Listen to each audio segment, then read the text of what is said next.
តានិយាយយើងជាចៅវាយលើសម្ដីពេលនិយាយទៅហើយសម្ដីជាចៅវាយលើយើងចូលកុំនិទានរឿងខ្លួនឯងការនិទានរឿងคล้ายជារឿងនិទានមិនមែនមកពីមានអ្វីកើតឡើងនោះទេតែដោយសារការយកទៅនិយាយតគ្នាដោយ David Maraniss ចាប់ពីឆ្នាំ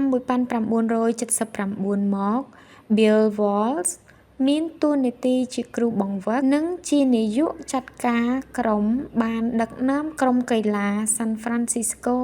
99 Years ឈានឡើងពីក្រុមអន់បំផុតក្នុងវិស័យ Football អាមេរិកឬអាចជាវិស័យកីឡាអាជីពទាំងអស់ឲ្យឈ្នះការប្រកួត Super Bowl ក្នុងរយៈពេលត្រឹមតែ3ឆ្នាំវាអាចជារឿងរំភើបចិត្តណាស់សម្រាប់គេនៅពេលលើកពានរង្វាន់ Lombardi នៅពីលើក្បាលហើយនិយាយប្រាប់ខ្លួនឯងថាការកែប្រែមុខមាត់ដ៏ឆាប់រហ័សបំផុតក្នុងប្រវត្តិសាស្ត្រ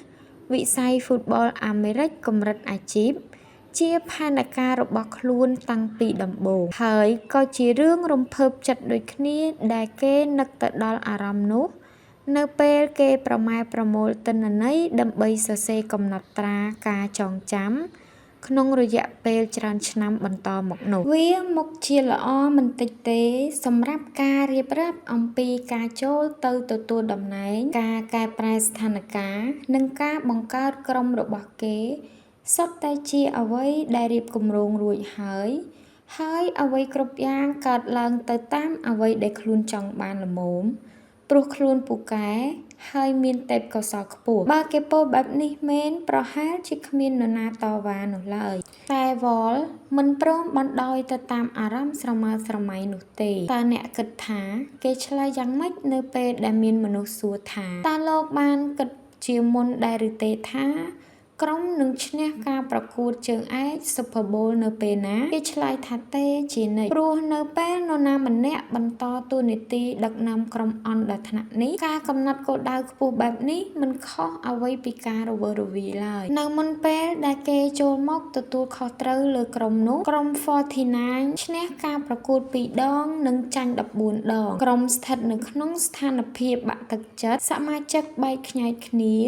គ្មានកីឡាករដទៃណាព្រមចូលមករួមក្នុងក្រុមគ្រប់គ្នាដកចាប់នឹងផ្នត់គំនិតបែបអ្នកចាញ់ក្នុងរដូវកាលប្រកួតដំបូងដែលវ៉លដឹកនាំក្រុមចាញ់14ដងដូចមុនគេស្ទើរតែលាឈប់ពាក់កណ្ដាលទីនៅឆ្នាំទី2ដោយសារតែគ្មានទំនុកចិត្តថាខ្លួនអាចធ្វើបានតែ24ខែបន្ទាប់ពីគេចូលមកដឹកនាំជាង1ឆ្នាំក្រោយពីគេស្ទើរតែដកថយ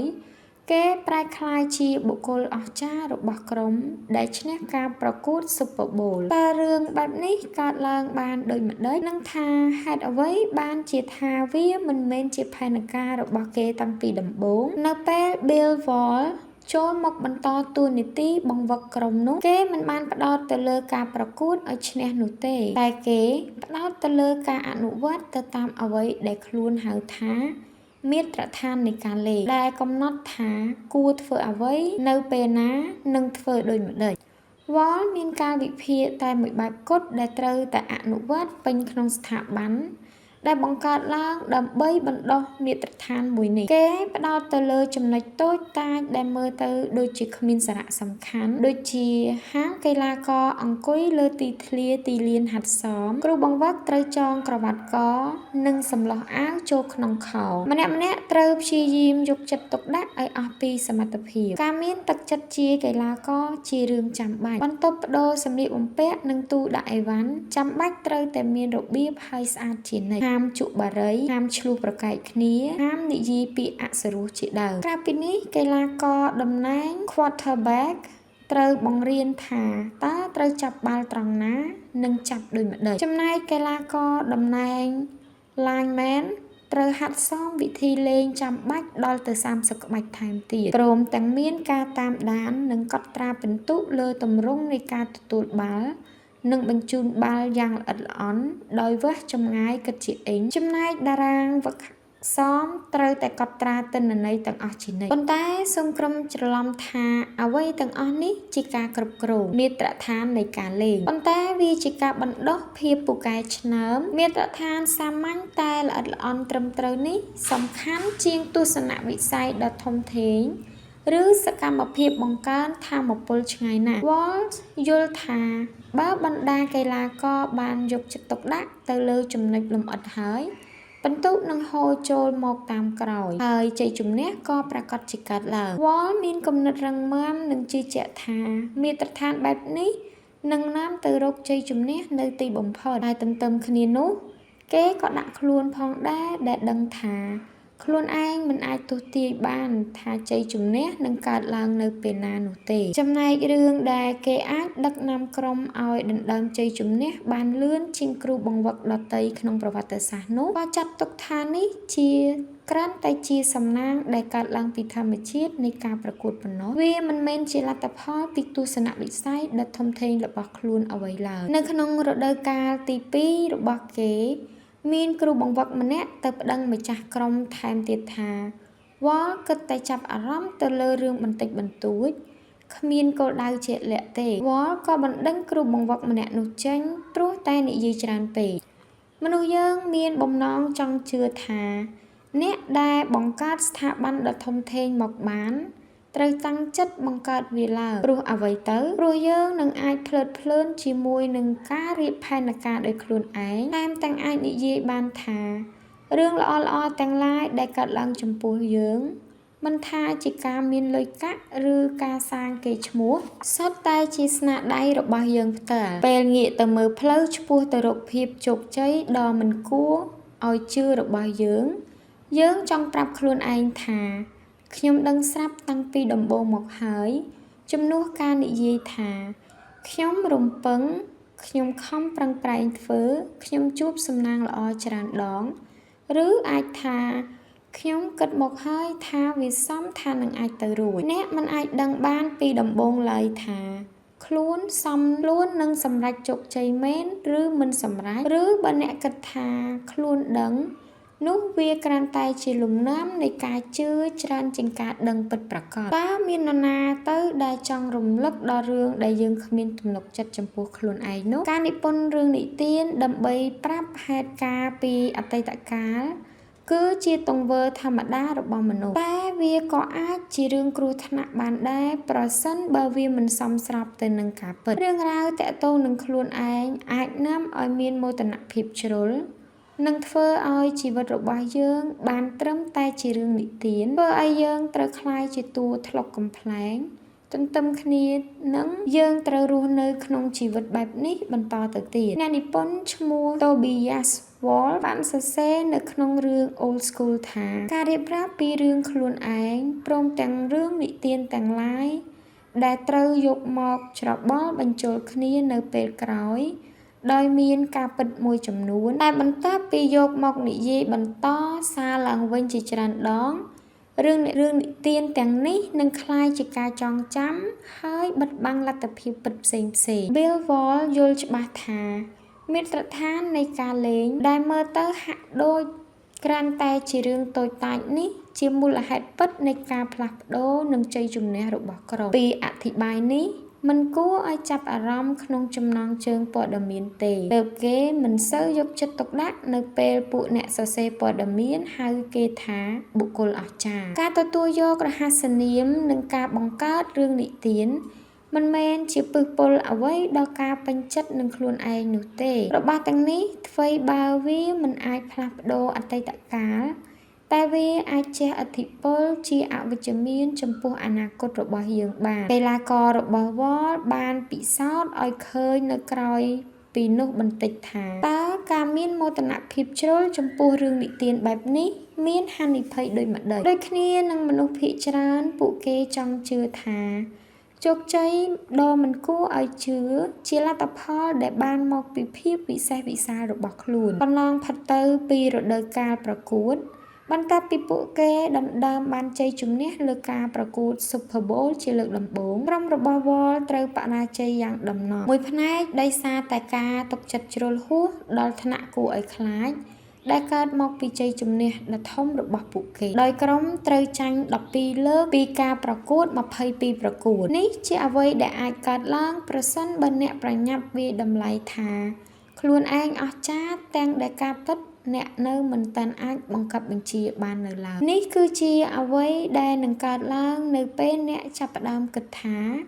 ជោគជ័យដែលកើតឡើងដោយឆាប់រហ័សនោះគឺការបង្ហាញឲ្យឃើញពីភាពអស្ចារ្យរបស់ខ្លួនហើយអ្នកក៏ចាប់ផ្ដើមកាត់បន្ថយការព្យាយាមព្រមទាំងបន្ទាបមាត្រដ្ឋានផ្សេងៗដែលធ្លាប់ជំរុញឲ្យអ្នកសម្រេចជោគជ័យពីដំបូងពេលងាកមកអនុវត្តតាមមាត្រដ្ឋាននៃការលេងយ៉ាងម៉ឺងម៉ាត់ទើបពួកគេដណ្ដើមជ័យជំនះបានសារជាថ្មីគឺឈ្នះការប្រកួត Super Bowl 3 ដងទៀតព្រមទាំងឈ្នះការប្រកួតកម្រិតអាជីពផ្សេងៗចំនួន9 ដងក្នុងកំឡុងពេល10 ឆ្នាំពួកគេចាប់ផ្ដើមត្រឡប់មកឈ្នះដោយកាលពីមុននៅពេលឈប់និទានរឿងខ្លួនឯងហើយផ្ដោតទៅលើភារកិច្ចចំពោះមុខជំនួសវិញនៅមានចំណុចសំខាន់មួយទៀតពេលខ្លាយជាអ្នកឈ្នះហើយគេគ្រប់គ្នានឹងផ្ដោតសម្លឹងមករកអ្នកពេលបានឈរនៅត្រង់ចំណុចខ្ពស់បំផុតហើយអ្នកអាចប្រឈមហានិភ័យចំពោះអត្រាតិចបំផុតព្រោះដើមផាន់របស់អ្នកច្រើនជាងមុនធ្វើឲ្យចំណុចខ្វះចន្លោះតិចជាងមុនរឿងសំខាន់បំផុតក្នុងពេលនេះគឺសមត្ថភាពទៅលើការស្ដាប់ការបើកចំហចិត្តទទួលយកពាក្យរិះគន់និងការកែលម្អដើម្បីភាពរីកចម្រើនការពិតប្រសើរជាងរឿងនិទាននិងរូបភាពខាងក្រៅអ្នកហិរញ្ញវត្ថុសតវត្សទី20ដូចជាលោក Bernard Baruch ឆ្លាប់និយាយបានយ៉ាងល្អថាកុំព្យាយាមទិញឲ្យថោកបំផុតហើយលក់ឲ្យថ្លៃបំផុតរឿងបែបនេះមិនអាចកើតមានពិតប្រាកដទេលើកលែងតែអ្នកនិយាយកុហកមានន័យថាអ្វីដែលមនុស្សគ្រប់គ្នាអះអាងថាខ្លួនធ្វើបានក្នុងទីផ្សារភាគហ៊ុននោះវាស្ទើរតែមិនអាចជឿបានឡើយ Jeff Bezos ស្ថាបនិកក្រុមហ៊ុន Amazon ធ្លាប់និយាយពីភាពទាក់ទាញចិត្តតាមរបៀបដូចគ្នានេះគេរំលឹកខ្លួនឯងថាធុរកិច្ចរាប់ពាន់លានដុល្លាររបស់ខ្លួនមិនមែននៅស្ងៀមៗក៏គិតឃើញភ្លាមនោះទេទោះជាបានអានអ្វីតាក់ទងនឹងខ្លួនឯងនៅក្នុងព័ត៌មានដូចជាការបង្កើតក្រុមហ៊ុនការរកចំណូលនៅលើទីផ្សារនិងការរកឃើញអ្វីផ្សេងសុទ្ធតែជារឿងស្រពេចស្រពិលការងាកទៅមើលរឿងពីអតីតកាលកាត់តបញ្ចេញបញ្ចូលខ្លឹមសារ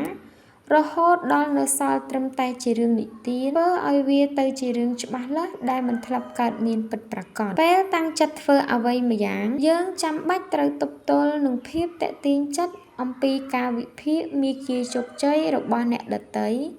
ដើម្បីធ្វើតាមដើម្បីពេលសម្រេចជោគជ័យហើយយើងនឹងបានទប់ទល់នឹងក្តីប្រាថ្នាដែលថាអ្វីគ្រប់យ៉ាងហាក់ដូចជាកើតឡើងទៅតាមអ្វីដែលយើងបានព្រៀងទុកជាមុនទាំងដែលការពិតរឿងរ៉ាវមិនមែនរលូនដូច្នេះឡើយអ្នកគួរតែអាចចាំបានព្រោះអ្នកមុខជាធ្លាប់ស្ថិតក្នុងហេតុការណ៍នោះពិតប្រាកដនៅប៉ុន្មានឆ្នាំមុនពេលដែលស្ថាបនិកម្នាក់នៃក្រុមហ៊ុន Google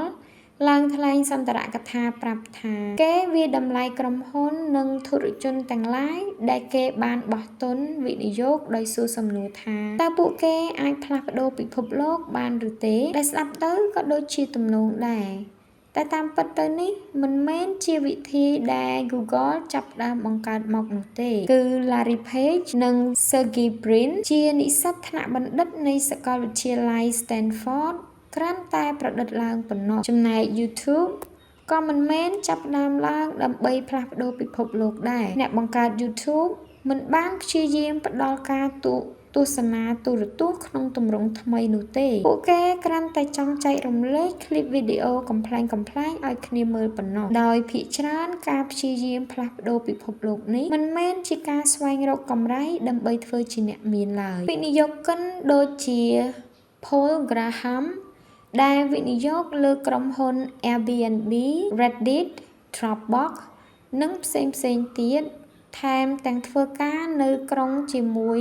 Wall អស់រយៈពេលរាប់សិបឆ្នាំក្រោយមកទៀតបានរំលឹកដល់ធុរកិច្ចកើតថ្មីទាំងឡាយយ៉ាងច្បាស់ថាមិនគួរកំណត់ទស្សនវិស័យអស្ចារ្យនិងធំហួសមៀតចាប់ពីដំបូងទីនោះទេប៉ុន្តែថាក្នុងនាមជានាយទុនគេពិតជាចង់គាំទ្រក្រុមហ៊ុនដែលធ្វើឲ្យឧស្សាហកម្មទាំងឡាយមានការអភិវឌ្ឍហើយអាចផ្លាស់ប្ដូរពិភពលោកបានព្រោះវាជាកត្តាសំខាន់ក្នុងការរកកម្រៃព្រមទាំងចង់ឲ្យក្រុមហ៊ុនដែលខ្លួនវិនិយោគមានទំនោរ មានអនុភាពគួរឲ្យខ្លាចញញើតគេបានបញ្យល់ថាវិធីសាស្ត្របង្កើតអ្វីដែលអស្ចារ្យហាក់ដូចជាចាប់ផ្ដើមពីធ្វើអ្វីដែលមើលដោយសរសើរទៅថាជារឿងតូចតាចគំនិតរបស់ពួកគេគឺចូលកម្រិតសម្ដៅទៅរកគោលដៅដោយប្រើអត្តាត្រូវតែចាប់ផ្ដើមដោយចុះទុនពីតិចៗទៅសិនរួចបង្កើនសន្ទុះវាបន្តិចម្ដងឆ្ពោះទៅរកគោលដៅនោះក្រៅពីនេះគេបានផ្ដល់ពាក្យណែនាំដល់រូបគេធ្លាប់ដឹងច្បាស់ថាចូលរក្សាអត្តចរិតជាមនុស្សដាក់ខ្លួនជានិច្ចចូលផ្ដោតទៅលើសមិទ្ធផលការងារនិងយុទ្ធសាស្ត្រក្នុងការធ្វើការជាជាងងាកទៅយកចិត្តទុកដាក់លើទស្សនវិស័យដ៏ធំធេងអស្ចារ្យដែលវាគ្រាន់តែคล้ายទៅជាចំណងជើងល្អៗក្នុងទំព័រកាសែតឬសារព័ត៌មានប៉ុណ្ណោះណាប៉ូឡេអុងបានចារពាក្យថាជូនចំពោះជោគវាសនាលើចិញ្ចៀនរៀបការរបស់ខ្លួនដែលប្រគល់ទៅឲ្យភរិយាព្រោះគេជឿលើជោគវាសនាជានិច្ចហើយតែងតែពឹងលើជោគវាសនានៅពេលត្រូវអធិប្បាយពីគំនិតអង់អាចក្លាហាននិងមហិច្ឆតាខ្ពស់បំផុតរបស់ខ្លួនទោះជាយ៉ាងណាជោគវាសនាជាមូលហេតុដែលធ្វើឲ្យគេធ្វើអ្វីហួសមៀតដដែលម្ដងហើយម្ដងទៀតរហូតដល់ទីបំផុតជីវិតរបស់គេត្រូវជួបនឹងការលែងលះត្រូវនិរទេសនិងការអាប់អោនគេឈ្មោះអ្នកប្រាជ្ញសម័យរ៉ូម៉ាំងដូចជាសេណាកាបានរំលឹកដាស់តឿនយើងថាជោគវាសនាធំធេងវាក៏អាចคล้ายទៅជាទេសកលដ៏អស្ចារ្យផងដែរការជឿទៅលើអ្វីដែលមនុស្សប្រើពាក្យអច្ឆរិយៈគឺជារឿងគ្រោះថ្នាក់បំផុតហើយវាកាន់តែគ្រោះថ្នាក់លើសមុនទៅទៀតបើយើងទុកឲ្យមោទនភាពរបស់ខ្លួនមកផ្លុំត្រចៀកថា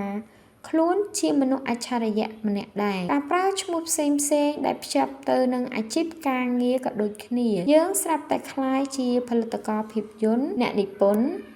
វិនិយោគិនសហគ្រិនឬនាយកប្រតិបត្តិមួយរំពេចនៅពេលដែលយើងធ្វើអ្វីម្យ៉ាងបានសម្រេចតែម្ដងដូច្នេះឬឈ្មោះហៅបែបនេះមិនត្រឹមតែខុសពីការពិតប៉ុណ្ណោះទេវាថែមទាំងមិនសមស្របនឹងយុទ្ធសាស្ត្រពិតប្រាកដដែលជួយឲ្យអ្នកសម្រេចជោគជ័យបានពីដំបូងទីថែមទៀតបើយើងប្រើឈ្មោះហៅទាំងនេះយើងអាចគិតថាជោគជ័យនៅថ្ងៃមុខទៀតប្រាកដជានឹងកើតឡើងដោយស្វ័យប្រវត្តិទាំងដែលការពិតទៅជោគជ័យជាលទ្ធផលមកពីការធ្វើការគំនិតច្នៃប្រឌិតសេចក្តីព្យាយាមនិងជោគវាសនាអ្វីដែល Google ផ្ដាច់ខ្លួនឯងចេញពីប្រភពកំណើតហើយស្រពេចស្រពិលរវាងទស្សនវិស័យទៅនឹងលទ្ធភាពនៃការរីកចម្រើនផ្នែកវិទ្យាសាស្ត្រនិងបច្ចេកវិទ្យាអាចជះឥទ្ធិពលឲ្យក្រុមហ៊ុនត្រូវផ្លាត់ជើងដួលក្នុងរយៈពេលដ៏ខ្លីបរាជ័យនៃធុរកិច្ចទៅលើគម្រោងផ្សេងដូចជាវ៉ែនតាអច្ឆរិយៈ Google Glass ឬបណ្ដាញសង្គមអនឡាញ Google Plusជាដើមអាចជាភស្តុតាងបង្ហាញថាវាធ្លាប់មានការដួលរួចមកហើយទោះជាយ៉ាងណា Google មិនមែនជាឧទាហរណ៍តែមួយនោះទេដែលជាញឹកញាប់ដែលសិល្បករទាំងឡាយគិតថាស្នាដៃការងាររបស់ខ្លួនកើតពីកម្លាំងចិត្តឬការឈឺចាប់ហើយព្យាយាមបង្កើតរូបភាពខាងក្រៅដែលពឹងទៅលើរបស់ទាំងនេះជំនួសការពឹងទៅលើការខំប្រឹងធ្វើការនិងការដាក់ចិត្តធ្វើការយ៉ាងពិតប្រាកដ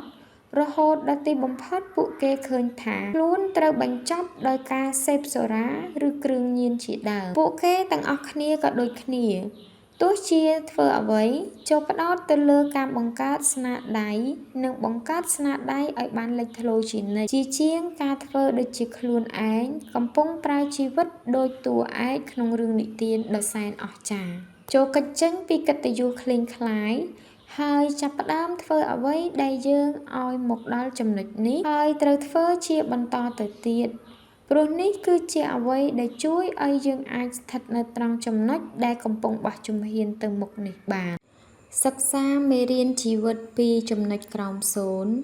ដើម្បីការពារកុំឲ្យថ្ងៃណាមួយ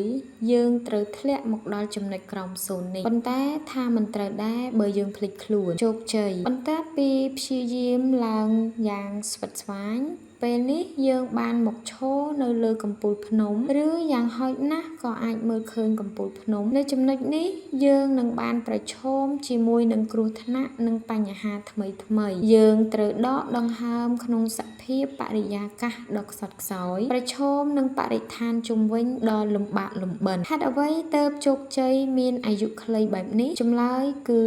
អត្តាធ្វើឲ្យជោគជ័យមានរយៈពេលខ្លីជាងមុនមនុស្សតែងបរាជ័យជានិច្ចទោះជាវាអាចការពារបានឬបរាជ័យនោះកើតឡើងគួរឲ្យភ្ញាក់ផ្អើលឬវាកើតឡើងសន្សឹម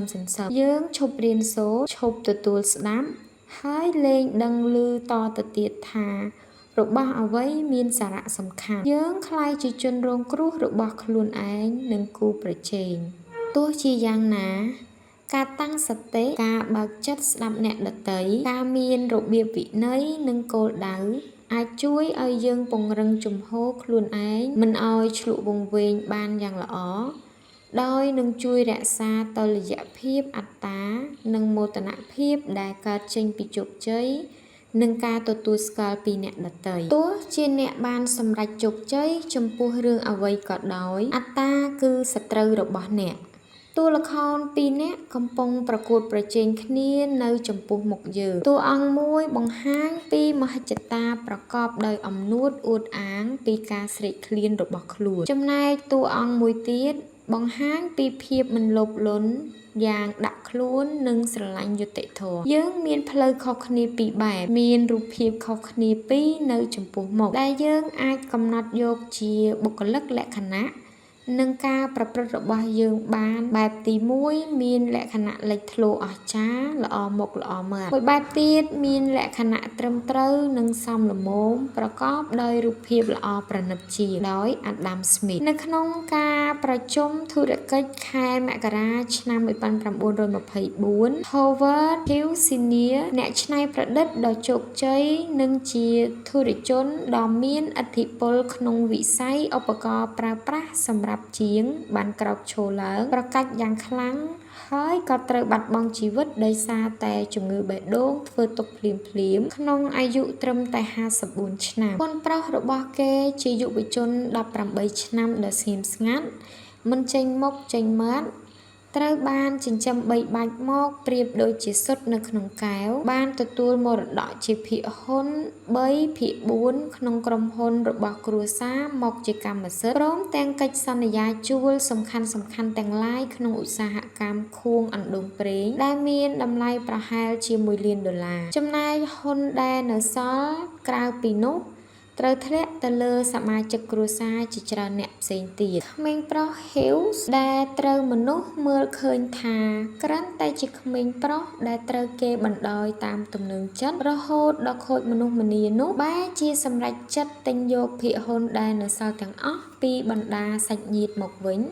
ដើម្បីឲ្យខ្លួនឯងមានអំណាចគ្រប់គ្រងក្រុមហ៊ុនតែម្នាក់ឯងនេះជាទង្វើដែលចាត់ទុកថាមានទស្សនវិស័យមិនគួរឲ្យជឿបើទោះជាសាច់ញាតិនាំគ្នាប្រឆាំងទន្ទឹមនឹង Hughes ខ្លួនឯងក៏ស្ថិតក្នុងស្ថានភាពមិនតាន់ពេញវ័យតាមច្បាប់តែគាត់ក៏ប្រើប្រយោជន៍ពីទ្រព្យសម្បត្តិផ្ទាល់ខ្លួននិងដើមទុនស្ទើរតែទាំងអស់របស់ក្រុមហ៊ុនទិញយកភាគហ៊ុនដែលនៅសល់នោះជាហេតុធ្វើឲ្យគេមានសិទ្ធិតែម្នាក់ឯងក្នុងធុរកិច្ចដែលអាចផ្ដល់កម្រៃជាប្រាក់រាប់ពាន់លានដុល្លារ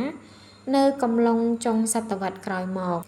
ទង្វើបែបនេះចាត់ទុកថាក្លាហានណាស់សម្រាប់យុវជនដែលគ្មានបទពិសោធន៍ក្នុងវិស័យធុរកិច្ចហើយភាពអង់អាចក្លាហានដដែលនេះក៏ធ្វើឲ្យជីវិតការងារដោយរួមរបស់គេទៅជាគួរឲ្យអាម៉ាស់ខាតបង់ចោលទៅទេ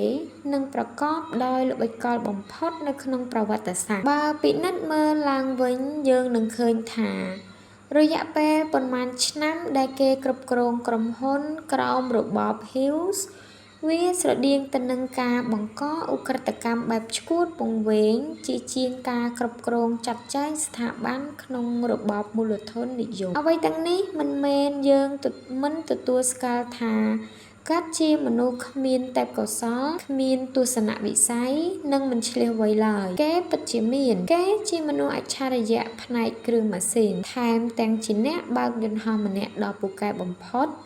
និងក្លាហានបំផុតក្នុងសម័យដំបូងនៃឧស្សាហកម្មយន្តហោះទៀតផងក្រៅពីនេះក្នុងឋានៈជាអ្នកជំនួញនិងជាផលិតករភាពយន្តគេថែមទាំងអាចទស្សន៍ទាយទិសដៅការផ្លាស់ប្ដូរយ៉ាងធំធេងដែលមិនត្រឹមតែអាចផ្លាស់ប្ដូរមុខមាត់វិស័យឧស្សាហកម្មទាំងឡាយដែលជាប់ពាក់ព័ន្ធប៉ុណ្ណោះទេតែវាជាការផ្លាស់ប្ដូរមុខមាត់ទូទាំងប្រទេសអាមេរិកថែមទៀតទោះជាយ៉ាងណាបើយើងដកភាពឆ្លៀសវៃរបស់គេចេញពីអ្វីដែលធ្លាប់បានឮរូបភាពដែលស្រស់ឆើតឆាយនិងការឃោសនាឲ្យខ្លួនឯងដែលគេប៉ិនប្រសប់យើងមើលឃើញនៅសល់ត្រឹមតែរូបភាពមនុស្សឆ្លក់វង្វេងនឹងខ្លួនឯងដែលបំផ្លាញទ្រព្យសម្បត្តិមាសប្រាក់របស់ខ្លួនរាប់រយលានដុល្លារ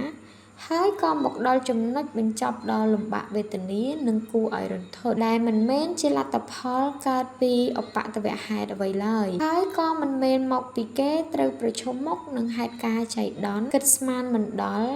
ឬជួបការប្រកួតប្រជែងអ្វីទេតែអ្វីគ្រប់យ៉ាងគឺកើតពីទង្វើរបស់គាត់ខ្លួនឯងទាំងអស់បើយើងតាមដានមើលស្នាដៃការងាររបស់គេបន្តិចយើងនឹងមើលឃើញរូបភាពកាន់តែច្បាស់ជាងមុនបន្ទាប់ពីទិញយកភាគហ៊ុនទាំងអស់របស់ក្រុមហ៊ុនផលិតឧបករណ៍ប្រើប្រាស់សម្រាប់ជាងរបស់ឪពុកមកពីសាច់ញាតិបានហើយ Hughes បែរជាទុកក្រុមហ៊ុនចោលស្ទើរតែភ្លាមហើយងាកមកអឺតក្រុមហ៊ុនតែនៅពេលណាដែលគេត្រូវការបង្ហិនប្រាក់ក្រុមហ៊ុនប៉ុណ្ណោះគេចេញពី Houston រួចក៏មិនដែលមកចានការិយាល័យធំរបស់ខ្លួនឡើយគេបដូរទៅនៅ Los Angeles ដោយសម្រេចធ្វើជាផលិតករភាពយន្តដើម្បីបានក្លាយជាមនុស្សល្បីគេលេងហ៊ុនដោយខ្លួនឯងពីផ្ទះតែត្រូវខាតដើមអស់ជាង$8 លាន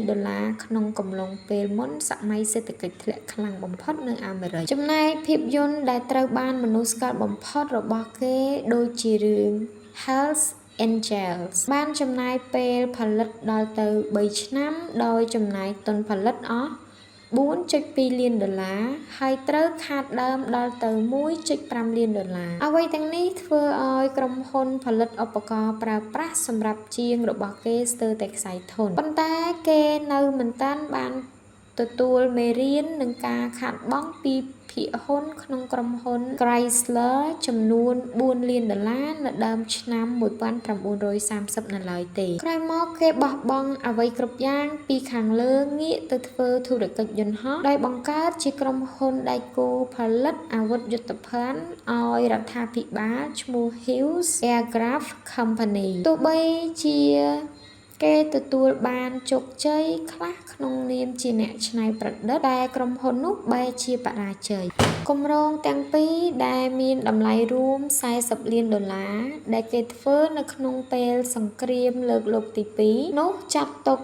ជាបរាជ័យដ៏ធំធេងដែលធ្វើឲ្យទាំងប្រជារាស្ត្រជាអ្នកបង់ពន្ធជនជាតិអាមេរិកនិងរូបគេត្រូវបាត់បង់ប្រយោជន៍ករណីដែលគួរឲ្យចងចាំបំផុតគឺយន្តហោះ Spruce Ghost ដែល Hughes ហៅថា Airkill ជាយន្តហោះមួយដែលមានទំហំធំបំផុតមិនធ្លាប់ផលិតពីមុនមកយន្តហោះនោះប្រើពេលវេលាក្នុងការបង្កើតលើសពី5ឆ្នាំដែលចំណាយដើមទុនប្រមាណជា$20 លានតែវាបែរជាហោះហើរបានត្រឹមតែម្ដងគត់ក្នុងរយៈចម្ងាយមិនដល់1 ម៉ាយនិងហោះបានខ្ពស់បំផុតត្រឹមតែ70 feet ពីលើផ្ទៃទឹកទោះជាយ៉ាងណាគេទាមទារដាច់ខាតឲ្យទុកយន្តហោះមួយនេះនៅក្នុងឃ្លាំងដាក់ម៉ាស៊ីនត្រជាក់នៅទីក្រុង Long Beach អស់រយៈពេលជាច្រើនឆ្នាំដែលបង់ថ្លៃចំណាយក្នុងមួយឆ្នាំ$1 លានក្រោយមកគាត់បានសម្រេចចិត្តងាកទៅផ្ដោតការយកចិត្តទុកដាក់លើធុរកិច្ចភាពយន្តកាន់តែខ្លាំងជាងមុនដោយទៅទិញយកស្ទូឌីយោភាពយន្តឈ្មោះ RKO ហើយធ្វើឲ្យក្រុមហ៊ុនត្រូវខាតបង់ប្រាក់អស់ជាង$22 លានរួមទាំងចំនួនបុគ្គលិកក៏ថយចុះពី 2,000 នាក់មកនៅសល់ត្រឹមតែ500 នាក់ក្នុងរយៈពេលចុងក្រោយដែលគេធ្វើឲ្យក្រុមហ៊ុននោះធ្លាក់សន្សឹមនៅពេលធុញទ្រាន់នឹងធុរកិច្ចយន្តហោះដូចគ្នានឹងធុញទ្រាន់នឹងក្រុមហ៊ុនផលិតឧបករណ៍ប្រើប្រាស់សម្រាប់ជាងគេក៏ដកខ្លួនពីក្រុមហ៊ុនដៃគូផលិតអាវុធទុកឲ្យក្រុមអ្នកគ្រប់គ្រងមើលថែធុរកិច្ចបន្តលទ្ធផលបង្ហាញថាក្រុមហ៊ុនចាប់ផ្ដើមរីកចម្រើនពេលអត់ពីគេតាមពិតខ្ញុំគួរតែឈប់លើកឧទាហរណ៍ត្រឹមតែប៉ុណ្ណេះដើម្បីកុំឲ្យវាคล้ายទៅជាការបន្ថែមកំហុសច្រើនពេកតែបើធ្វើដូច្នេះ យើងក៏មិនបានមើលឃើញរឿងកេងបន្លំពន្ធយ៉ាងច្រើនមហាសាលរបស់គាត់ពីរឿងគ្រោះថ្នាក់ពីយន្តហោះធ្លាក់និងរថយន្តបុកគ្នារហូតដល់មានការបាត់បង់ជីវិតជាទឹកប្រាក់រាប់លានដុល្លារដែលគេបំផ្លាញទៅលើអ្នកស៊ើបអង្កេតឯកជនមេធាវីកិច្ចសន្យាជួលតារាក្មេងៗដែលគេមិនធ្លាប់បានឲ្យចូលសម្ដែងភាពយន្តកិច្ចសន្យាជួលផ្ទះដែលគេមិនធ្លាប់ចូលទៅរស់នៅរឿងអាស្រូវដែលស្ថិតនៅក្រោមការទទួលខុសត្រូវរបស់ខ្លួនហើយត្រូវរងការគំរាមថានឹងទម្លាយរឿងអាស្រូវនោះនៅចំពោះមុខសាធារណជនរឿងត្រូវប្រុងប្រយ័ត្នផ្សេងរឿងការមើលងាយពូជសាសន៍និងរំលោភបំពានអ្នកដទៃរឿងជីវិតអាពាហ៍ពិពាហ៍ដែលបរាជ័យជាច្រើនដងរឿងញៀនគ្រឿងញៀនរួមទាំងរឿងធុរកិច្ចជាច្រើនដែលគេគ្រប់គ្រងមិនបានល្អ John Didion អ្នកនិពន្ធអាមេរិកធ្លាប់សរសេររឿងរ៉ាវកាលពីគេនៅក្មេងថាអ្វីដែលមនុស្សគិតថា Howard Hughes ជាវីរបុរសបានបង្ហាញឲ្យឃើញពីគំនិតដែលយកចិត្តទុកដាក់តែពីខ្លួនឯងនាងនិយាយត្រូវចំណុចត្រង់ថាទោះបីជាកាត់មានកេរ្តិ៍ឈ្មោះល្បីល្បាញតែគួរតែត្រូវចាត់ទុកថាជាធុរជនដែលអន់បំផុតម្នាក់នៅក្នុងសតវត្សទី20នៅពេលធុរជនអសមត្ថភាពត្រូវប្រឈមមុខនឹងបរាជ័យជាធម្មតាគេនឹងឈប់ធ្វើធុរកិច្ចនោះទៅដែលធ្វើឲ្យយើងពិបាករកមើលឲ្យឃើញថាមូលហេតុពិតរបស់បរាជ័យទាំងអស់គឺជាអ្វីតែករណីរបស់ Howard Hughes គេអាចនៅបន្តបានរហូតមកដោយសារតែចំណូលមហាសាលដែលហូរចូលជាបន្តបន្ទាប់មកពីក្រុមហ៊ុនដែលឪពុករបស់គេបង្កើតឡើងដោយសារតែគេគិតថាធុរកិច្ចនោះគួរឲ្យធុញទ្រាន់ទើបមិនយកខ្លួនទៅបៀតហេតុនេះទើបយើងមានឱកាសបានឃើញថាតើអត្តារបស់គាត់ធ្វើឲ្យមានការខាតបង់ជាបន្តបន្ទាប់បានដូចម្តេចមិនថាជាមកលើខ្លួនឯងអ្នកជុំវិញឬអ្វីដែលគេប្រាថ្នាចង់ឲ្យសម្រេចជោគជ័យខ្ញុំគួរនិយាយទៅដល់ខណៈពេលដែល Hughes ខូចសតិបន្តិចម្ដងដើម្បីឲ្យអ្នកស្ដាប់ស្រមៃឃើញថាគឺអ្នកនិពន្ធជីវប្រវត្តិរបស់គេបានរៀបរាប់ពីពេលគេអង្គុយខ្លួនទទេនៅលើកៅអីសំណប់ចិត្តពណ៌សក្នុងសភាពសក់កន្ទ្រើងមិនបានងូតទឹកគេធ្វើការទាំងយប់ទាំងថ្ងៃដើម្បីប្រឆាំងនឹងមេធាវីបុគ្គលិកស៊ើបអង្កេត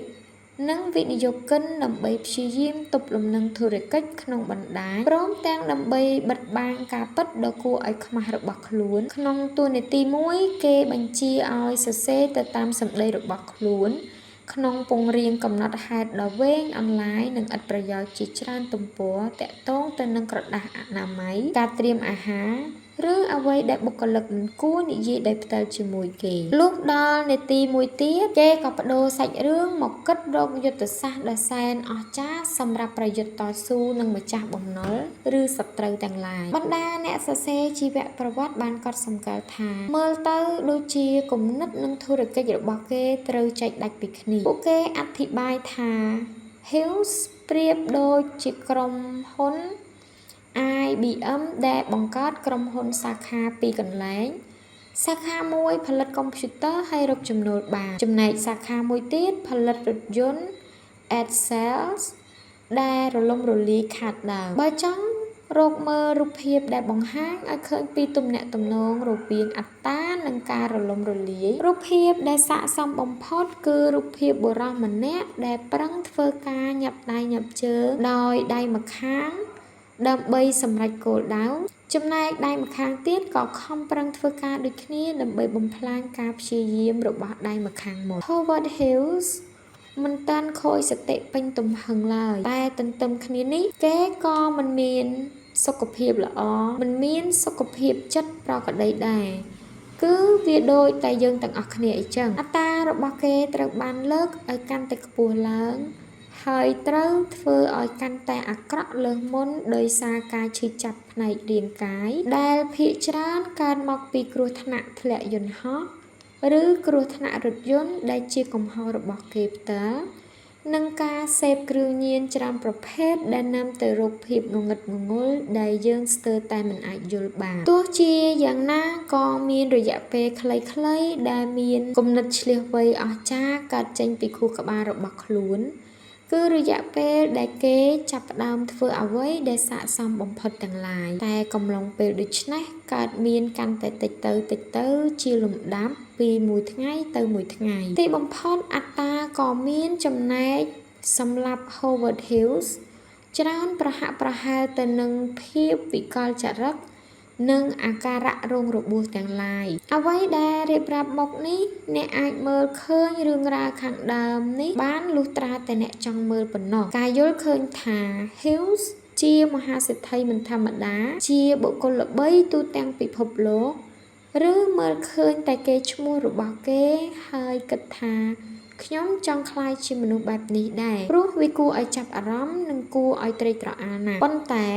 ទោះជាយ៉ាងណាក៏អ្នកមិនចង់ធ្វើដូចគេមែនទេឡើយព្រោះ Howard Hughes ក្លាយជាមនុស្សឆ្កួតដោយសារតែទង្វើរបស់ខ្លួនឯងដោយតែអ្នកមានស្ដុកស្ដំជាច្រើនទៀតដែរគេស្ទើរតែគ្មានសេចក្តីសុខឬសេចក្តីពេញចិត្តនឹងអ្វីដែលជាកម្មសិទ្ធិរបស់ខ្លួនឡើយលើសពីនេះទៅទៀតគេគឺបំផ្លាញអ្វីគ្រប់យ៉ាងអស់ជាច្រើនដោយគ្មានប្រយោជន៍មិនថាជាសមត្ថភាពក្លាហានឬធម៌ពលអារីស្តូតធ្លាប់ពោលថាបើគ្មានគតិធម៌និងការវឹកហាត់ទេការទទួលផលល្អឲ្យបានស័ក្តិសមគឺជារឿងលំបាកយើងអាចរៀនសូត្របានពីករណីរបស់ Hughes វាបានឆ្លុះបញ្ចាំងឲ្យឃើញច្បាស់ថា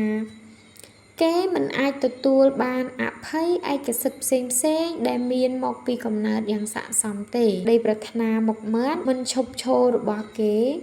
ជួយឲ្យយើងមើលឃើញលំនាំដូចគ្នានេះនៅក្នុងខ្លួនយើងបានជីវិតដ៏ស្មុគស្មាញរបស់គេឆ្លុះបញ្ចាំងឲ្យឃើញពីការពុះពៀព្យាយាមសម្រេចជោគជ័យនិងជោគវាសនារបស់យើងអត្តាដ៏ធំធេងរបស់គេ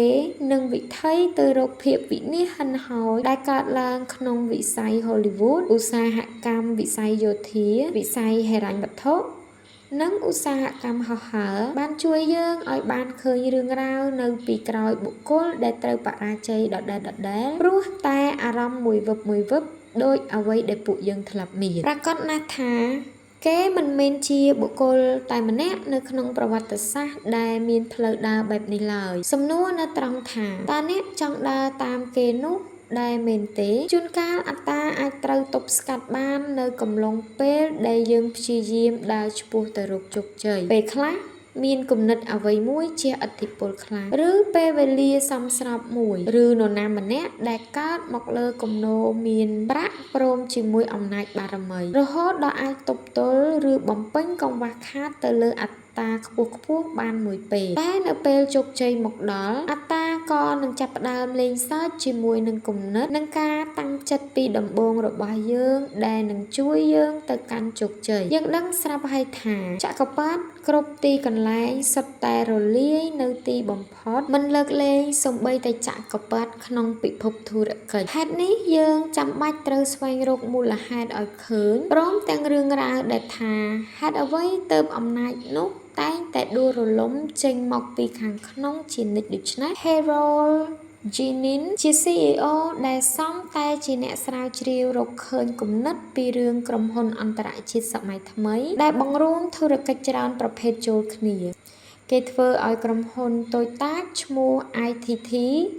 ដែលមានចំណូល$1 លាននៅឆ្នាំ1959ក្លាយជាក្រុមហ៊ុនដែលមានចំណូលជិត$17,000 លាននៅឆ្នាំ1977តាមរយៈការទិញយកធុរកិច្ចការប្រមូលទិញធុរកិច្ចនិងកាន់កាប់ធុរកិច្ចជាង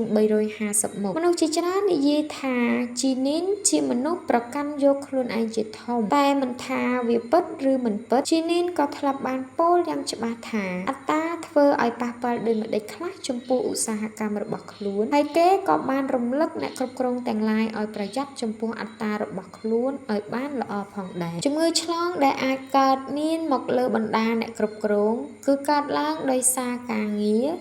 ពុំមែនជាជំងឺញៀនស្រាកដោយមនុស្សទូទៅគិតនោះឡើយតែជាជំងឺអត្តាខ្ពស់ជានានបានលើកឡើងទៀតថាក្នុងវិស័យធុរកិច្ចសហរដ្ឋនៅកំឡុងទសវត្សរ៍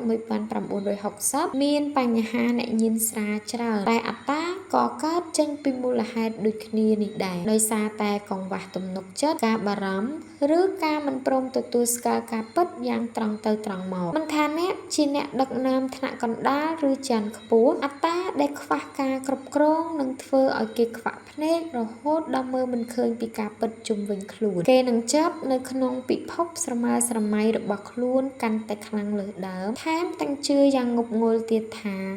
ខ្លួនមិនអាចធ្វើខុសឡើយ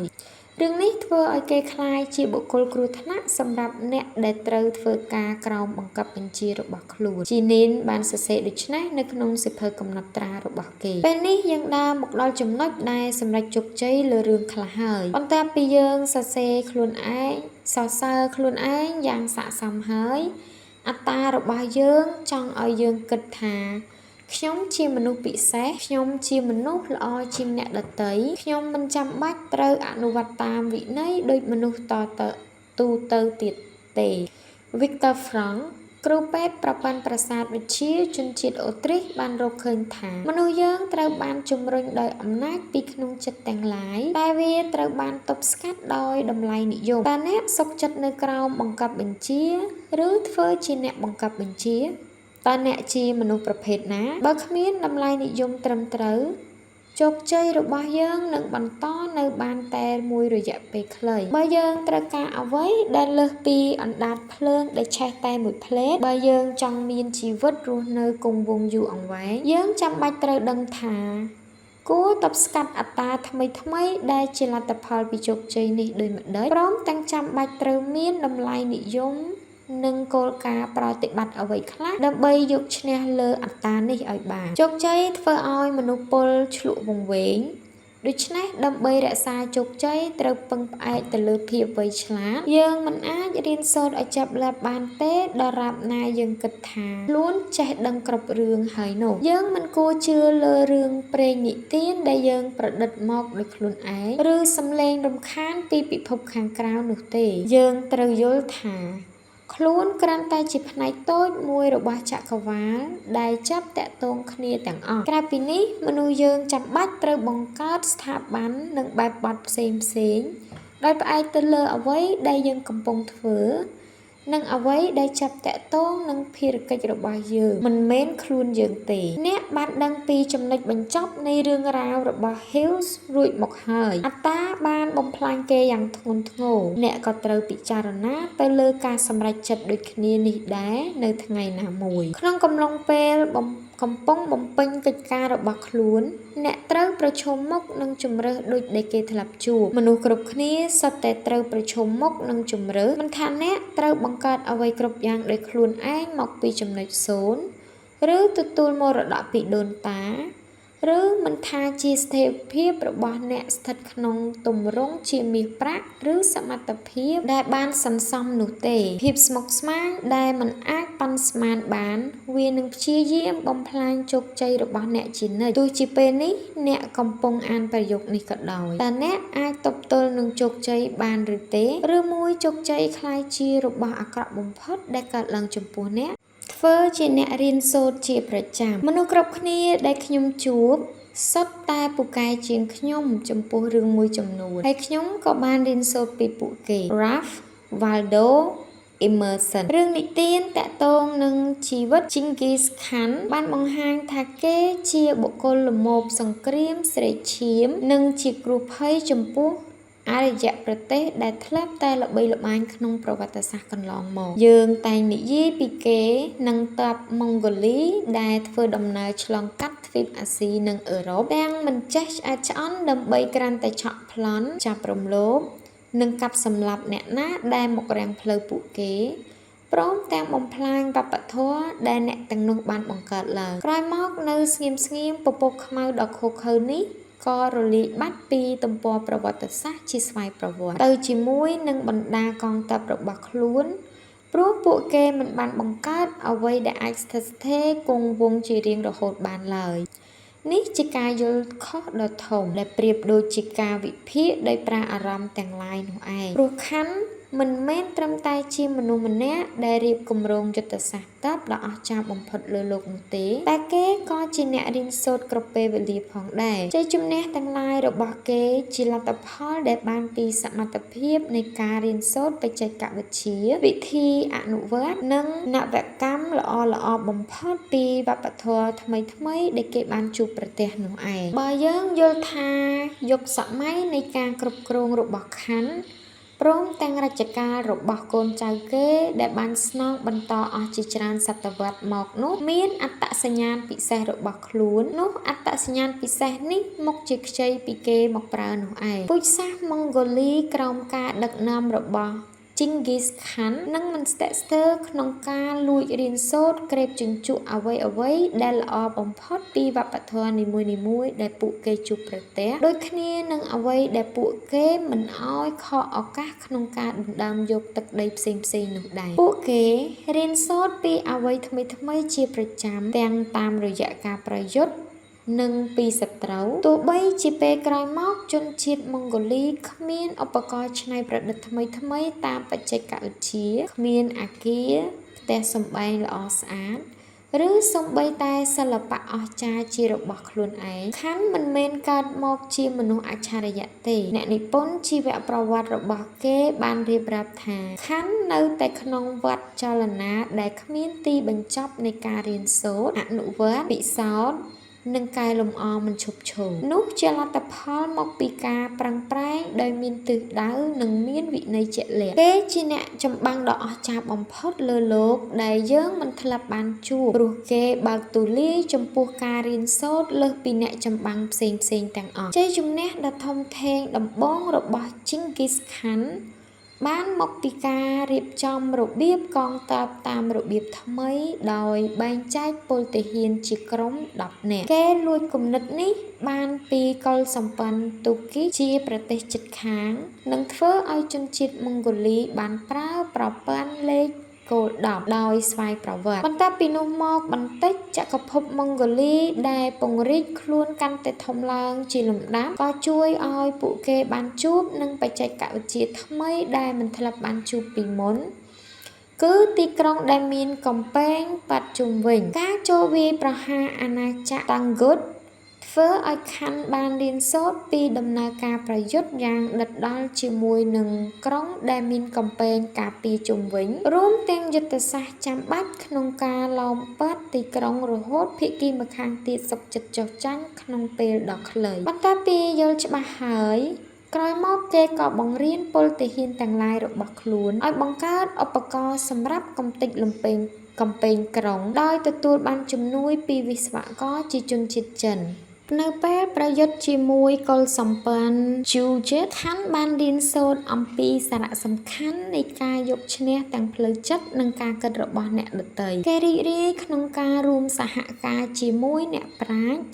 និងបណ្ដាសមាជិករាជវង្សរបស់ទឹកដីដែលខ្លួនអណ្ដើមបានដែលធ្វើឲ្យគេអាចគ្រប់គ្រងនិងចាត់ការជាមួយអាណាចក្រទាំងនោះបានតាមអ្វីដែលចក្រពត្តិផ្សេងៗមិនអាចធ្វើបានក្រៅពីនោះគេថែមទាំងអាចហៅហោរាស្មៀនគ្រូពេទ្យអ្នកគិតទីប្រឹក្សាឆ្លាតវៃបំផុតក្នុងអាណាចក្រឬក្រុងដែលខ្លួនគ្រប់គ្រងយកមកប្រើបានរួមទាំងនរណាក៏ដោយដែលអាចគ្រប់គ្រងដល់កងទ័ពរបស់ខ្លួនក្នុងការធ្វើសង្គ្រាមបាននេះគឺជាមូលហេតុដែលកងទ័ពរបស់គេដើរទន្ទឹមជាមួយអ្នកស៊ើបអង្កេតនិងអ្នកបកប្រែជានិច្ចទម្លាប់បែបនេះនៅតែបន្តអនុវត្តតទៅទៀតទោះបីជាខណ្ឌបានបាត់បង់ជីវិតហើយក៏ដោយទោះជាមើលទៅជនជាតិម៉ុងហ្គូលីហាក់ដូចជាខំប្រឹងប្រែងចំពោះការយកឈ្នះសង្គ្រាមតែម្យ៉ាងតែពួកគេក៏ប្រើប្រយោជន៍ពីបណ្ដាជាងពាណិជ្ជករអ្នកប្រាជ្ញសិល្បករចុងភៅនិងសិប្បករដែលពួកគេបានជួបយ៉ាងល្អដែរអ្វីទាំងនេះចក្រពត្តិម៉ុងហ្គូលីមានលក្ខណៈលេចធ្លោពិសេសក្នុងរឿងសេរីភាពនិងការបន្ស៊ីគ្នារវាងវប្បធម៌ចម្រុះជនជាតិម៉ុងហ្គូលីជាអ្នកដែលយកក្រូចពើលឿងចូលទៅក្នុងប្រទេសចិនជាលើកដំបូងយក មីពីចិនទៅកាន់បស្ចិមប្រទេសផ្សព្វផ្សាយកម្រាលព្រំរបស់ពេទ្យបច្ចេកទេសជីកអណ្ដូងរ៉ែបែបអាល្លឺម៉ង់ថ្វីដៃសិទ្ធិលោហៈធាតុរបស់បារាំងនិងសាសនាអ៊ីស្លាមមានការនិយាយតគ្នាមកថាកាំភ្លើងធំជាលទ្ធផលមកពីការយករំសេវរបស់ចិនឧបករណ៍ព្រោះភ្លើងរបស់ជនជាតិមូស្លីមនិងវិធីសិទ្ធិលោហៈធាតុរបស់ជនជាតិអឺរ៉ុបមករួមបញ្ចូលគ្នាដែលជារឿងមួយអាចកើតឡើងបានដោយការបើកចំហរៀនសូត្រនិងបើកទូលាយចំពោះគំនិតថ្មីៗរបស់ជនជាតិម៉ុងហ្គូលីនេះឯងពេលមនុស្សបានសម្រេចជោគជ័យជាលើកដំបូងយើងនឹងបានជួបស្ថានភាពថ្មីហើយត្រូវប្រឈមជាមួយនឹងបញ្ហាថ្មីឧទាហរណ៍មេតើដែលទៅតែបានឡើងតំណែងថ្មីថ្មោងចាំបាច់ត្រូវតែរៀនសូត្រតាក់ទងនឹងនយោបាយអ្នកលក់ត្រូវរៀនពីការគ្រប់គ្រងចាត់ចែងម្ចាស់ក្រុមហ៊ុនត្រូវរៀនពីវិធីប្រគល់ការងារឲ្យអ្នកដទៃអ្នកនិពន្ធត្រូវរៀនសូត្រពីការរៀបរៀងកែសម្រួលស្នាដៃអ្នកដទៃតួកំប្លែងត្រូវរៀនសូត្រក្នុងការសម្ដែងល្ខោនចំណែកចុងភៅដែលចង់បើកអាហារដ្ឋានខ្លួនឯងចាំបាច់ត្រូវរៀនពីការគ្រប់គ្រងចាត់ចែងការងារនិងផ្នែកផ្សេងៗនៅក្នុងអាហារដ្ឋានទោះជាយ៉ាងណាគំនិតនេះមិនមែនថាគ្មានគ្រោះថ្នាក់សោះនោះទេរូបវិទូឈ្មោះ John Wheeler ដែលបានរួមចំណែកក្នុងការស្រាវជ្រាវក្រាប់បែកអ៊ីដ្រូសែនធ្លាប់បានកត់សម្គាល់ថានៅពេលអាណាខេត្តនៃកោះចំណេះដឹងរបស់យើងរីកធំឆ្នេរនៃការមិនដឹងរបស់យើងនឹងនៅកាន់តែឆ្ងាយជាងមុននិយាយដោយខ្លីគឺ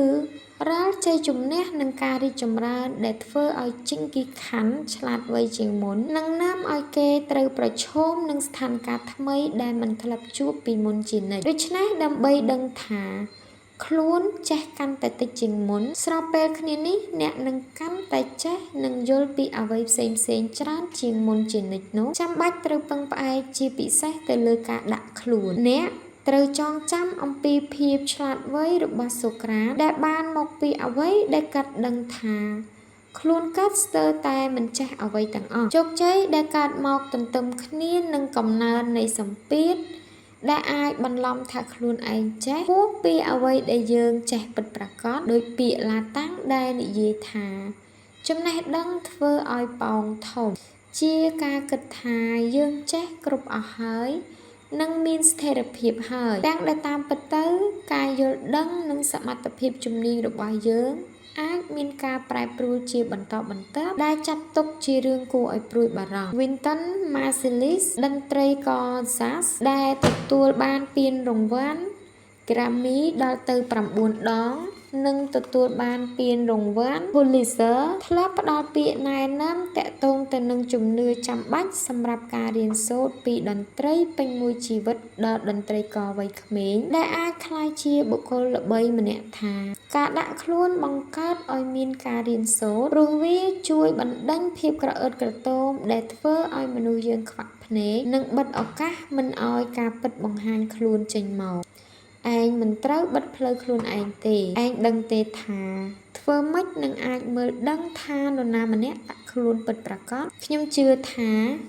មានវិធីសាស្ត្រសាកល្បងដែលងាយស្រួលបំផុតគឺឯងនឹងមើលឃើញគេរីកចម្រើនជាលំដាប់ព្រោះគេតែងសង្កេតនិងស្ដាប់ជាបន្តបន្ទាប់ដោយមិនគិតតែ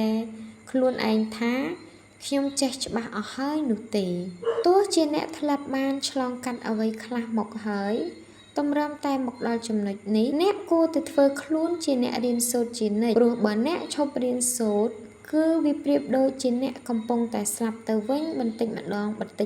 ការរៀនសូត្រត្រឹមតែពេលចាប់ផ្ដើមនៅមិនតាន់គ្រប់គ្រាន់ទេមនុស្សយើងចាំបាច់ត្រូវមានតួនាទីនេះពេញមួយជីវិតត្រូវរៀនសូត្រពីមនុស្សគ្រប់គ្នានិងពីអ្វីគ្រប់យ៉ាងមិនថាពីមនុស្សពូកែជាងអ្នកឬពីមនុស្សដែលអន់ជាងអ្នកមនុស្សដែលអ្នកមិនចូលចិត្តឬមនុស្សដែលអ្នកចាត់ទុកថាជាសត្រូវមនុស្សអាចរៀនសូត្របាននៅគ្រប់ជំហាននិងគ្រប់ពេលវេលានៃជីវិតសូម្បីតែមេរៀនដែលទទួលបានអាចគ្រាន់តែជាការផ្សះផ្សាព្យាបាលយើងក៏មិនត្រូវបណ្ដោយឲ្យអត្តាបិទភ្នែកបិទច្រមុះយើងដែរជាញឹកញាប់ដែលមនុស្សជឿជាក់លើភាពឆ្លាតវៃរបស់ខ្លួនឯងខ្លាំងជ្រុល រហូតដល់សុខចិត្តសំងំនៅក្នុងតំបន់សុវត្ថិភាពរបស់ខ្លួនដើម្បីមិនពិបាកគិតដល់រឿងល្ងង់ខ្លៅនិងដើម្បីមិនចាំបាច់ត្រូវប្រឈមមុខនឹងការរៀនសូត្រឬគិតសារជាថ្មីឡើងវិញពីអ្វីដែលបានដឹងមកហើយភាពជឿជាក់បែបនេះបិទភ្នែកមិនឲ្យយើងមើលឃើញចំណុចខ្វះខាតជាច្រើនក្នុងការយល់ដឹងរបស់ខ្លួនរហូតដល់ទីបំផុតវាក៏ហួសពេលក្នុងការបដូរផ្លូវដើរប្រៀបដូចជាយើងបានចំណាយលើថ្លៃឆ្លងកាត់ផ្លូវយ៉ាងស្ងាត់រួចទៅហើយយើងគ្រប់គ្នាសុទ្ធតែត្រូវប្រឈមមុខនឹងឧបសគ្គក្នុងអាជីពការងារហើយអត្តាក៏ច្រៀងចម្រៀងលួងចិត្តដែលជួយឲ្យយើងដឹងថាខ្លួនដើរលើផ្លូវត្រូវហើយអត្តាប្រៀបបាននឹងបិសាចស៊ីរ៉ែនលើផ្ទាំងថ្មកណ្ដាលសមុទ្រក្នុងទេវកថារបស់ក្រិកដែលតែងចម្រៀងបោកបញ្ឆោតអ្នកដើរទូកឲ្យឆ្ពោះទៅរកគ្រោះថ្នាក់មនុស្សនឹងឈប់រៀនសូត្រមួយរំពេចនៅពេលយើងព្រមឲ្យអត្តាប្រាប់យើងថាយើងរៀនចប់ហើយនេះជាមូលហេតុដែលធ្វើឲ្យ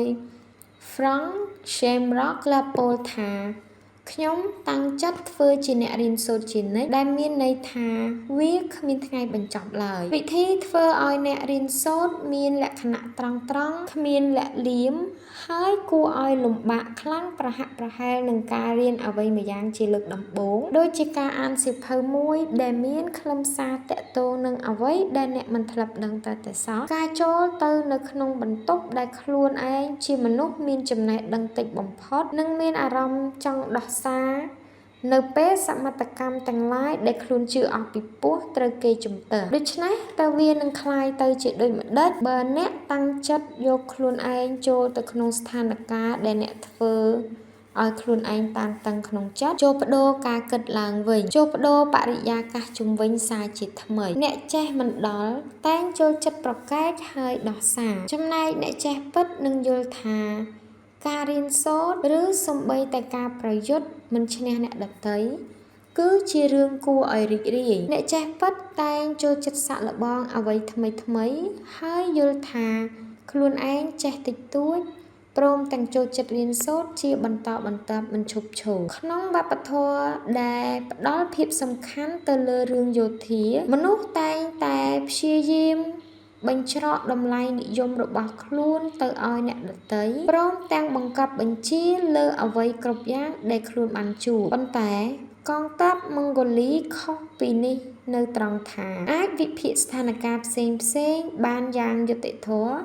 ហើយផ្លាស់ប្ដូរវិធីអនុវត្តសារជាថ្មីទៅតាមភាពចាំបាច់ធុរកិច្ចដែលល្អបំផុតទាំងឡាយចាប់ផ្ដើមបែបនេះជានិច្ចតែកន្លងផុតទៅបានបន្តិចបែរជាមានអ្វីម្យ៉ាងកើតឡើងទ្រឹស្ដីនៃការផ្លាស់ប្ដូរបានលើកឡើងថាពេលណាមួយគ្រប់ឧស្សាហកម្មនឹងត្រូវផ្លាស់ប្ដូរទៅរកទំនោ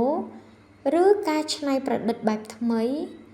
ដោយអ្នកមានចំណែកចំណេញនឹងខាតមិនអាចទប់ទល់បានសូម្បីតែពួកគេមានធនធានគ្រប់យ៉ាងលើលោកក្នុងដៃព្រោះអ្វីហេតុអ្វីទើបធុរកិច្ចត្រូវផ្លាស់ប្ដូរហើយមិនអាចសម្របខ្លួនបានមូលហេតុចម្បងកើតឡើងដោយសារតែពួកគេបាត់បង់សមត្ថភាពក្នុងការរៀនពួកគេឈប់ធ្វើជាអ្នករៀនសូត្រពេលរឿងនេះកើតឡើងចំពោះអ្នកចំណេះដឹងដែលអ្នកមានពីមុននឹងចាប់ផ្ដើមផុយស្រួយ Peter Drucker កំពូលអ្នកគ្រប់គ្រងចាត់ការនិងជាអ្នកគិតផ្នែកធុរកិច្ចធ្លាប់បានពោលថាការប្រាថ្នាចង់រៀនសូត្រតែម្យ៉ាងនៅមិនទាន់គ្រប់គ្រាន់ទេនៅពេលមនុស្សយើងរីកចម្រើនទៅមុខយើងចាំបាច់ត្រូវដឹងថាខ្លួនត្រូវរៀនសូត្រតាមវិធីណាផងដែរបន្ទាប់មកត្រូវបង្កើតវិធីសាស្ត្រផ្សេងឡើងដើម្បីគាំទ្រការរៀនសូត្រជាបន្តបន្ទាប់បើមិនដូច្នោះទេវាប្រៀបដូចជាយើងបានដាក់បណ្ដាសាខ្លួនឯងឲ្យនៅជាមួយនឹងភាពមិនចេះដែលយើងបង្កើតមកដោយខ្លួនឯង